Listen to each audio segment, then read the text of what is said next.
Hello दोस्तों, hello प्रिय छात्र। मैं अविनाश कुमार मिशन आर्ट्स की तरफ से आप लोगों के लिए एक नया चैप्टर के साथ उपस्थित हुआ हूं। आज मैं क्लास 10th का राजनीतिक शास्त्र यानी सिविक्स का चैप्टर नंबर 2 पढ़ाने वाला हूं, ताकि आपके आगामी परीक्षा में इससे काफ़ी मदद मिल सके। तो इस चैप्टर का नाम है, देखिए, जातीय, लैंगिक एवं सांप्रदायिक विभेद का लोकतांत्रिक राजनीति पर प्रभाव। ठीक है, तो चलिए शुरू करते हैं बिना वक्त गवाए। तो हम देख रहे होंगे कि हमारा शुरू में है जातीय, लैंगिक एवं सांप्रदायिक विभेद, यानी इन तीनों का लोकतांत्रिक राजनीति पर हमारा क्या प्रभाव पड़ता है, इसके बारे में हम आज जानेंगे। तो पहले हमारा सब वर्ड है जातीय और लैंगिक एवं सांप्रदायिक। तो हम जानते हैं कि हमारे समाज में बहुत सारा भेदभाव होता है, ठीक है, जो कि हमारे समाज के लिए बहुत घातक सिद्ध होता है। तो हमारे समाज में भेदभाव किस किस तरह से होता है, पहले हम ये जानेंगे, ठीक है। तो समाज में भेदभाव, समाज में भेदभाव, भेदभाव, देखिए, समाज में भेदभाव मुख्य रूप से 4 प्रकार से होता है, जो आपके पाठ्य पुस्तक में, भारतीय भवन किताब में या एनसीईआरटी किताब में दिया होगा, ठीक है। चलिए, पहला हमारा होता है जातीय आधार पर। कौन सा आधार पर?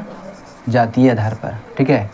दूसरा हमारा आता है लिंग के आधार पर। किसके आधार पर?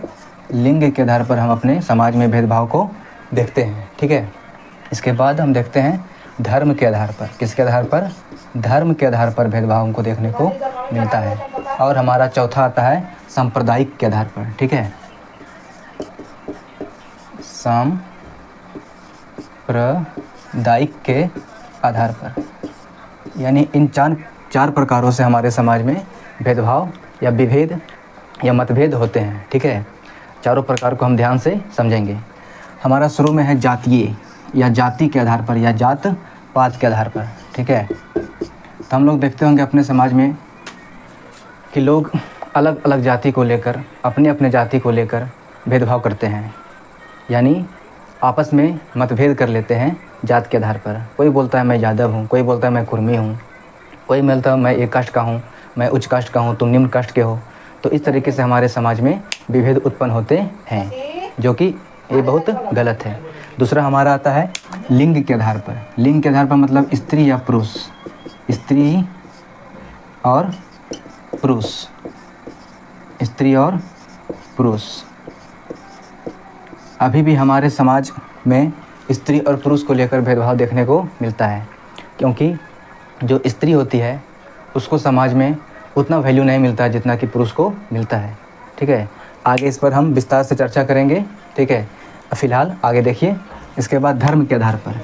हमारे भारत में हम जानते हैं कि बहुत सारे धर्म के लोग निवास करते हैं, लेकिन उसमें भी क्या करते हैं हमारे धर्म के लोग, यानी धर्म के नाम पर लोग लड़ाई करते हैं और मतभेद करना शुरू कर देते हैं।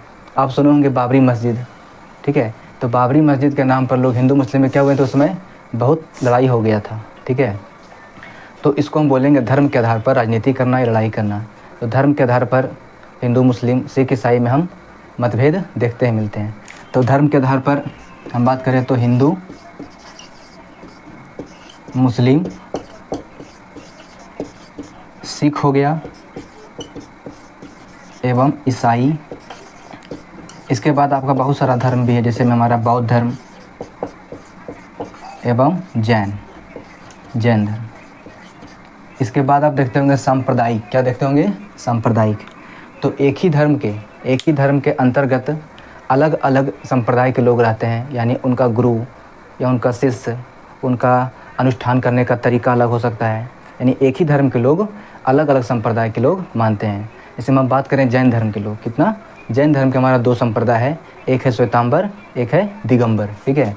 जैसे संप्रदाय की बात करें तो जैन धर्म को हम लेकर एक उदाहरण के तौर पर हम देखते हैं कि मान लीजिए जैन के तौर पर एक तुम्हारा है श्वेतांबर और एक हमारा कहलाता है दिगंबर। श्वेतांबर मतलब जो सादा वस्त्र धारण करता है और दिगंबर मतलब जो वस्त्र धारण नहीं करता है। यानी दोनों का अपना अपना तरीका है, लेकिन दोनों एक ही धर्म यानी कौन, जैन धर्म से संबंधित रखते हैं। यानी इन 4 तरीके से हम देख सकते हैं तो समाज में हमारा भेदभाव देखने को मिलता है। ठीक है, तो इसी के भेदभाव में आगे हम बात करेंगे नारीवाद का। किसका बात करेंगे? नारीवाद का। ठीक है, अब हम समझेंगे नारीवाद। नारीवाद तो सामाजिक एवं राजनीतिक विचारों का ऐसा समूह, ठीक है, जिसका मुख्य लक्ष्य क्या होना चाहिए, यानी पुरुषों की तुलना में स्त्रियों की भी क्या हो सके उसकी स्थिति, उसको अवसर या उसको सम्मान मिलना चाहिए, तो क्या बोलेंगे? नारीवाद। ठीक है, तो ध्यान रखिएगा, इसका हम परिभाषा कुछ यूँ ही लिख देते हैं। ऐसी विचारधारा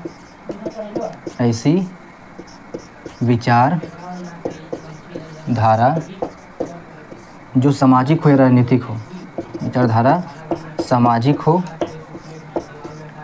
या राजनीतिक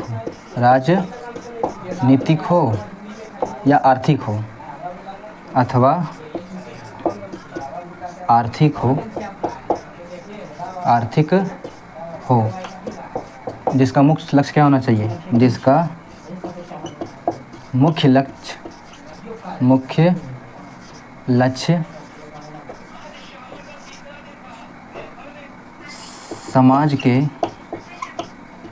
समाज के महिलाओं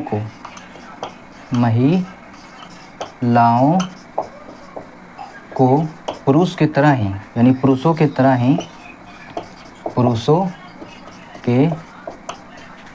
ही सम्मान एवं अवसर की प्राप्ति हो,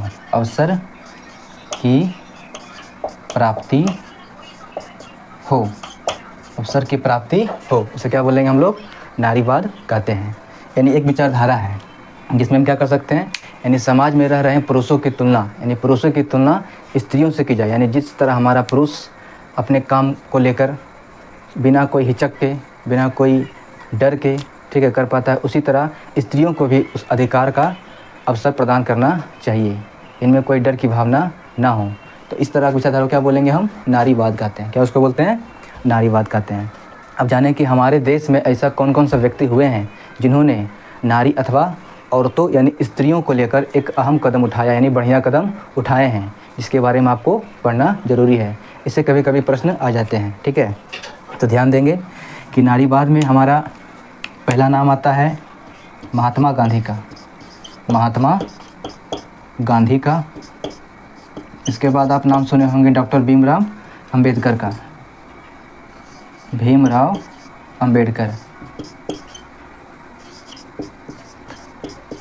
अंबेडकर, ज्योतिबा फुले, ठीक है, ज्योतिबा फुले। इसके बाद स्वामी दयानंद सरस्वती।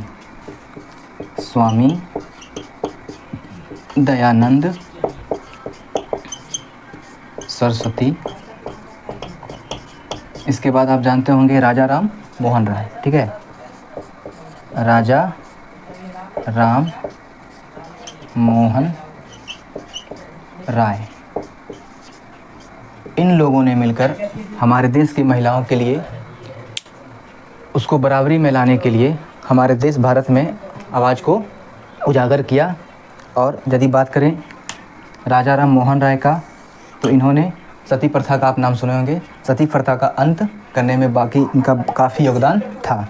तो सती प्रथा का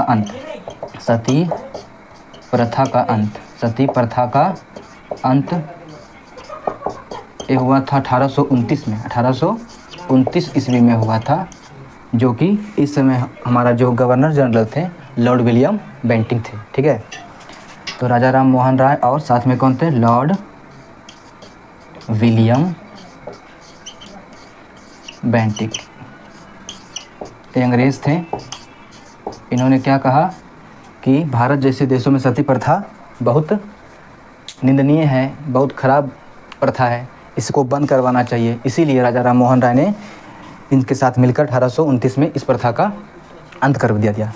इसके बाद दयानंद सरस्वती ने आर्य समाज का स्थापना किया था, कंस समाज का आर्य समाज का नाम सुने होंगे आप लोग। इसकी स्थापना, इनके संस्थापक कौन थे? दयानंद सरस्वती। एक पॉइंट कभी कभी एग्जाम में पूछ लेता है, इनको आप याद कर लीजिएगा तो कोई दिक्कत की बात एग्जाम में नहीं होगा, ठीक है। इसके बाद बात करें, पहले कुछ देर मिटाते हैं इसको, उसके बाद आपको नेक्स्ट टॉपिक पढ़ाते हैं, ठीक है। चलिए देखिए, चलिए हो गया। अभी हम क्या बताए थे कि सती प्रथा का अंत किसने किया था? लॉर्ड विलियम बेंटिक की सहायता से राजा राम मोहन राय के द्वारा इस प्रथा का, यानी इस कुरीति का अंत हो गया था, ठीक है।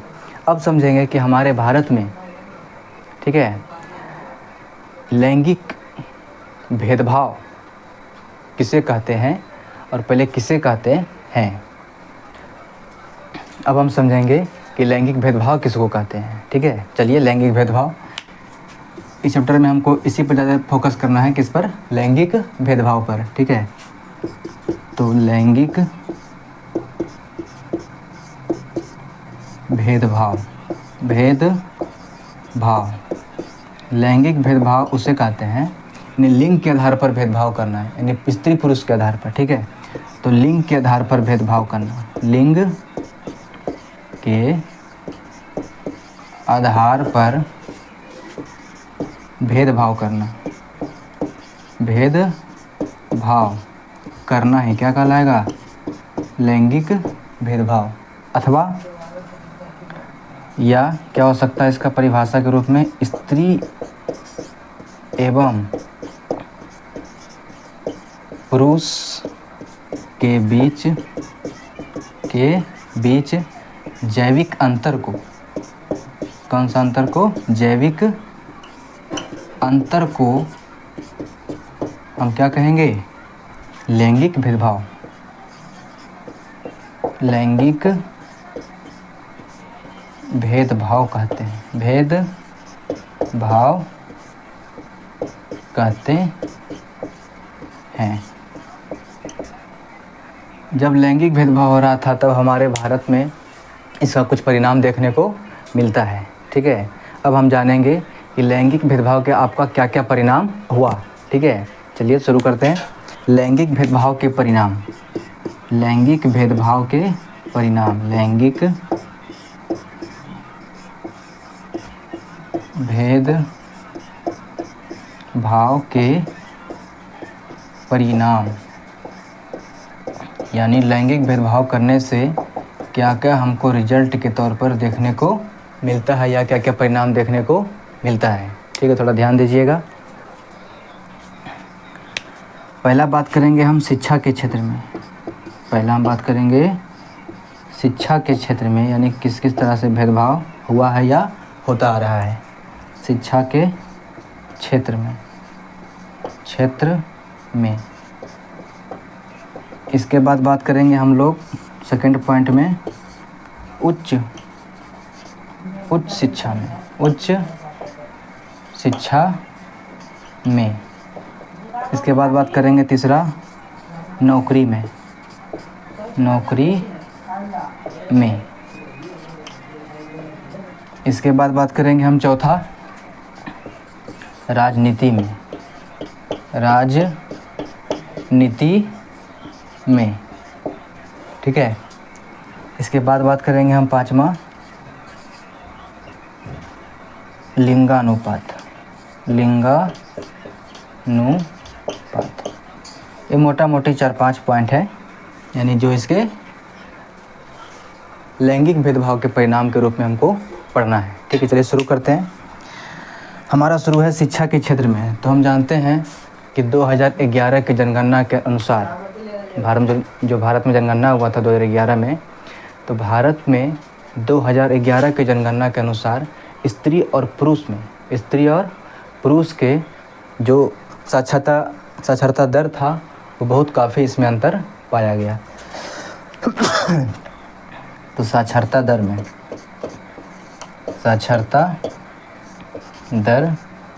2011 की जनगणना के अनुसार, तो पुरुष एवं स्त्री, तो 2011 जनगणना के अनुसार जो पुरुष का प्रतिशत था वो था 82.14 65%, इतना परसेंट हमारा था पुरुष का। इसके बाद स्त्रियों की जो परसेंट था वो था 65.46%। देख लीजिए कितना अंतर है। इसी हमको देखने को मिलता है लैंगिक भेदभाव, यानी पुरुष का 82% लगभग और स्त्री को मात्र 65%। तो यहाँ पर हमको देखने को मिलता है कि शिक्षा के क्षेत्र में महिलाओं का क्या है, योगदान बहुत कम देखने को मिलता है। और 2011 की जनगणना के अनुसार सबसे कम पढ़ा लिखा राज्य हमारा बिहार और सबसे ज़्यादा कौन था, केरल। कौन था, केरल। इसके बाद बात करेंगे उच्च शिक्षा में। उच्च शिक्षा में तो उच्च शिक्षा में जो हमारी महिलाओं का योगदान है इसमें भी बहुत कम है, ठीक है। अब तो कुछ लड़कियां या महिलाएं उच्च शिक्षा प्राप्त करने के लिए उत्सुक हो रही है और प्राप्त करना चाह रही है और कर भी रही है, ठीक है। लेकिन हम बात करेंगे उच्च शिक्षा में तो हमारी जो महिलाओं का जो योगदान है बहुत ही कम है, बहुत ही कम है। क्योंकि आमतौर पर हम देखते होंगे कि 10वीं या 12वीं के बाद, ठीक है, 10वीं या 12वीं के बाद यानी इंटर के बाद लोग क्या करते हैं, अपनी बेटियों की शादी करवा देते हैं, यानी उनको आगे पढ़ने का मौका नहीं मिलता है, ठीक है। तो वो क्या कर पाती है, वो उच्च शिक्षा यानी BA, BSc, MA, MSc, ठीक है, MPhil इस तरह का वो कोर्स नहीं कर पाती है और उनकी शादी पहले ही करवा दी जाती है, ठीक है। तो उच्च शिक्षा में हमारी महिलाओं का योगदान बहुत कम है, इसका कारण भी आपको बता चुके हैं। इसके बाद नौकरी में तो भारत के बड़े से बड़े नौकरी में आप लोग देखते होंगे कि पुरुष वहाँ पर जाके विराजमान हुआ होगा, यानी बैठा हुआ होगा। यानी वहाँ भी, यानी सरकारी नौकरी में भी या अन्य प्राइवेट नौकरियों में भी क्या हमारे देखने को मिलता है कि पुरुष, यानी अधिकतर पुरुष वहाँ पे मिलते हैं। यानी वहाँ पर महिलाओं की जो संख्या होती है नौकरियों में, वहाँ भी क्या होती है, बहुत कम होती है, ठीक है। इसके बाद बात करें आपको राजनीति में। राजनीति में तो राजनीति में लोकसभा एवं राज्यसभा में क्या है, महिलाओं का जो प्रतिशत है, ठीक है, यानी लोकसभा एवं राज्यसभा जितना भी सीट है तो उसमें से मात्र 13% महिलाओं का योगदान है और राज्यसभा में 13 से 14% न्यूनतम डेटा के अनुसार 14% मात्र महिलाओं का योगदान है। यदि बात करें राजनीति में तो पंचायती राज में, कौन सा राज में, पंचायती राज में, ठीक है, यानी पंचायत के स्तर पर, पंचायती राज में जो महिलाओं की प्रतिशत है वो पहले 33% निर्धारित किया गया था, ठीक है, सभी राज्यों के लिए। लेकिन बिहार एक मात्र पहला राज्य है जो 2006 में महिलाओं को आगे बढ़ाने के लिए, आगे लाने के लिए, महिला सशक्तिकरण को बढ़ाने के लिए 2006 में, ठीक है, 2006 में क्या किया, इस 33% को बढ़ाकर 50% आरक्षण देने का प्रावधान लागू कर दिया गया, ठीक है। तो कौन सा राज्य था प्रथम, बिहार राज्य, ध्यान रखिएगा, बिहार 2006 में पहला यही राज्य था। यानी पहला राज्य हमारा कौन था, बिहार राज्य था, जो 33% से बढ़ाकर 50% कर दिया गया महिलाओं को पंचायती राज में, ठीक है। तो इसके ही देखा देखी अन्य राज्यों ने मिलकर क्या किया, इस 50% वाले कानून को, आरक्षण को लोगों ने अपनाना शुरू कर दिया। अब तो 15 से 20 राज्यों में भी ये आरक्षण लागू हो चुका है। तब जाकर हमारी महिलाओं की स्थिति कुछ ना कुछ ठीक होना शुरू हो गया है, ठीक है।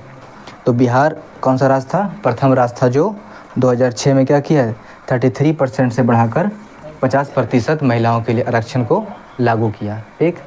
इसके बाद आप देखते होंगे लिंगानुपात। आप लोग जानते होंगे कि लिंगानुपात किसे कहते हैं। तो 1000 पुरुषों पर स्त्रियों की संख्या, 1000 पुरुषों पर स्त्रियों की संख्या को क्या बोलते हैं, लिंगानुपात, लिंगानुपात। तो बात करें जनसंख्या लिंगानुपात का तो 2011 की जनगणना के अनुसार, 2011 की जनगणना के अनुसार, देखिए यहाँ पर लिख देते हैं, थोड़ा सा ध्यान दीजिएगा। 2011 की जनगणना के अनुसार, ठीक है, 943 महिला 1000 पुरुषों पर था, यानी ये लिंगानुपात था 2011 में, 943 स्त्री कितने पुरुषों पर, 1000 पुरुषों पर।